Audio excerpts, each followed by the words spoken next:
Bonjour à tous et bienvenue dans cette nouvelle édition de Business Africa. Je suis Ndé Ayoka au sommaire de cette édition.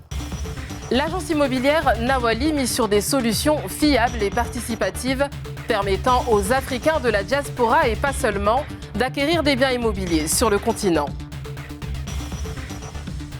Le Nigeria, la plus grande économie d'Afrique, est toujours en proie à une crise économique persistante. En conséquence, de nombreuses personnes ont du mal à subvenir à leurs besoins. Et pour finir, après mars et octobre 2022, la livre égyptienne a encore été dévaluée en janvier. Désormais, il faudra 26 livres égyptiennes pour avoir $1 américain. La hausse des coûts d'emprunt et l'incertitude économique mondiale pèsent sur le secteur immobilier africain. Et l'agence immobilière Nawali veut tirer son épingle du jeu avec des moyens de paiement participatifs, comme la tontine. Fondée en 2018, Nawali Group est la première agence immobilière d'Afrique de l'Ouest. La start-up présente au Sénégal et en France à travers Nawali Investissement veut faciliter l'acquisition de biens immobiliers par la diaspora africaine. Alors que l'immobilier en Afrique est un marché complexe, Nawali mise sur des solutions fiables et participatives, permettant à la diaspora d'acquérir des terres en Mauritanie, en Gambie, au Mali et en Côte d'Ivoire, en plus du Sénégal. La start-up met également à disposition plusieurs méthodes de paiement, principalement en cash ou via le service de tontine. Nawali s'est lancé dans la construction de la toute première cité écologique au Sénégal, un projet soutenu par une levée de fonds à hauteur de 500 000 €.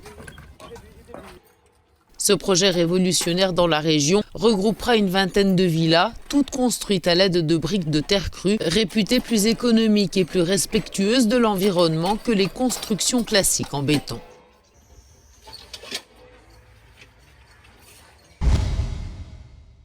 Madame Magassa, bienvenue, vous êtes la fondatrice de Nawali. Alors comment fonctionne cette tontine et comment ce financement facilite l'achat de biens immobiliers? Alors effectivement, on a mis en place un système qui permet à plusieurs personnes de pouvoir, en tout cas en groupe, de pouvoir investir dans l'immobilier. Donc on a mis en place une tontine terrain et le deuxième, c'est le financement participatif pour la construction de maisons. La tontine terrain, c'est pour les terrains. C'est pour toute personne qui a besoin d'un financement, de bénéficier d'un financement échelonné. Ce modèle-là, il est fait pour les personnes de la diaspora.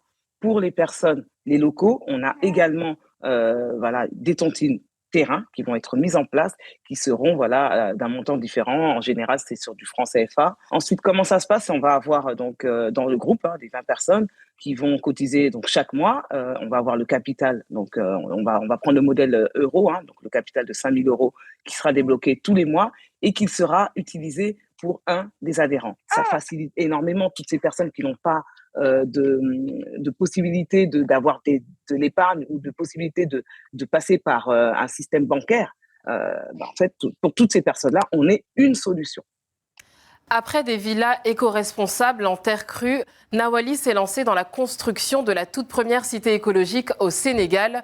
Que peut-on attendre de cette cité et est-ce que ce projet peut être un moteur pour l'économie locale? Alors, effectivement, on a le projet de mettre en place la première cité écologique dans le sud du Sénégal, à Pointe-Sarène, dans la ville de Pointe-Sarène, qui est une cité, une zone balnéaire. Nous allons mettre en place des villas qui sont construites en briques de terre crue et il y aura une partie de jardin agricole commune qui sera accessible pour toutes les personnes qui habiteront dans cette cité, dans cette résidence. Effectivement, c'est un projet novateur. C'est le premier d'une longue lignée. L'idée, c'est de développer cela et de mettre ça en place dans plusieurs zones déjà au Sénégal. Le deuxième pays visé est la Côte d'Ivoire. C'est extrêmement intéressant de faire ça dans les zones balnéaires puisque il fait très chaud dans ces zones-là.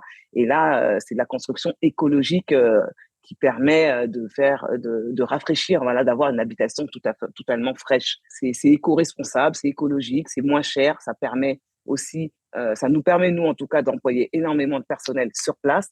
Donc ça crée de l'emploi, donc ça c'est quelque chose de très intéressant. Ça crée de l'emploi dans le pays en fait. De quelle façon le secteur immobilier en Afrique peut concilier enjeux climatiques et croissance économique? Alors c'est vrai que c'était un pari. de se lancer, de proposer de la construction écologique. Et je me suis dit, il y a énormément de personnes qui ne connaissent pas. Ils ne savent pas que la brique de terre crue est plus adaptée au climat. On avait en 2019, 2020 encore, les gens étaient vraiment sur la construction BTP, béton, parce que c'est ce qu'on connaît. Hein.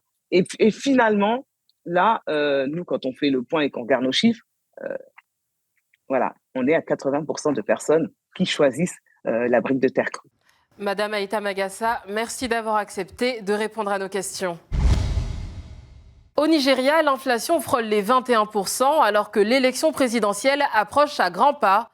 Pour les experts, la prochaine administration devra s'attaquer en priorité à des réformes du marché des changes. L'économie nigériane s'enfonce toujours un peu plus dans la crise. Le taux d'inflation annuel a atteint 21,47% en novembre contre 21,09% en octobre. Les Nigérians, étranglés par le coût de la vie, peinent à subvenir à leurs besoins.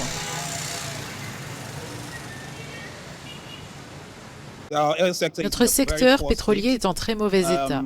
Nous avons connu de nombreuses pannes non planifiées dans nos installations de production onshore. Il y a aussi le problème du vol du pétrole. La situation sécuritaire au Nigeria, qui s'est détériorée, n'arrange pas les choses. Les investisseurs ont peur d'investir dans le pays. Ils ont besoin d'un endroit relativement sûr pour prospérer. Si nos raffineries peuvent fonctionner, elles peuvent aussi assurer l'approvisionnement en électricité. C'est important. Regardez l'emploi pour tous ces jeunes dans la rue sans travail. Nous savons tous que les subventions sur le carburant seront supprimées au milieu de l'année. Nous savons ce que ça veut dire. S'ils suppriment les subventions, les prix des carburants vont augmenter encore plus. L'économiste Mouda Youssouf estime que des réformes budgétaires sont nécessaires, précisant que les budgets décidés par le gouvernement doivent être en phase avec les impératifs économiques nationaux. Selon l'expert, la politique de change actuelle a un effet néfaste sur l'environnement des affaires. Cette année, la nouvelle administration devra relever tous ces défis et s'attaquer à des réformes très importantes. Nous avons besoin de voir des réformes autour du marché des changes afin que nous puissions avoir un environnement de change qui soit plus prévisible, plus transparent et qui puisse inspirer beaucoup plus de confiance aux investisseurs. Parce qu'à l'heure actuelle, nous avons de multiples taux, de multiples guichets de change et cela crée beaucoup de distorsions sur le marché des changes.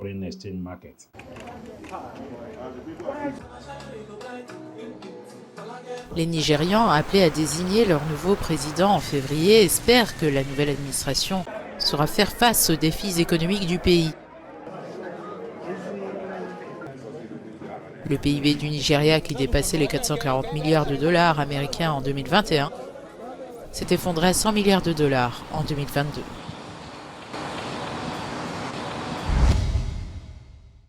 La dévaluation de la livre égyptienne entraîne des restrictions sur les importations, alors que le pays tente de se défaire de sa dépendance au dollar.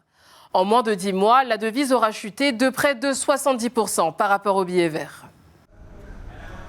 Nouveau record pour la monnaie égyptienne alors que le pays fait face à la pire crise de change depuis au moins 5 ans. Après mars et octobre 2022, la livre égyptienne a subi une nouvelle dévaluation.